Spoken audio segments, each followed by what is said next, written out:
Meaning of hands-off.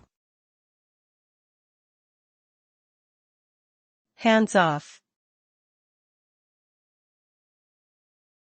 Hands-off. Hands-off. Hands-off. The phrase hands-off refers to a management or leadership approach in which individuals or organizations do not interfere with the day-to-day operations of a particular project, task, or team. This approach allows for greater autonomy and decision-making power to be given to those directly involved in the task at hand.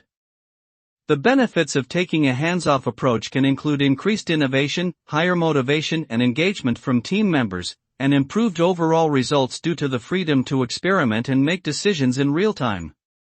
However, there is also a risk of losing control over the project or task without adequate oversight.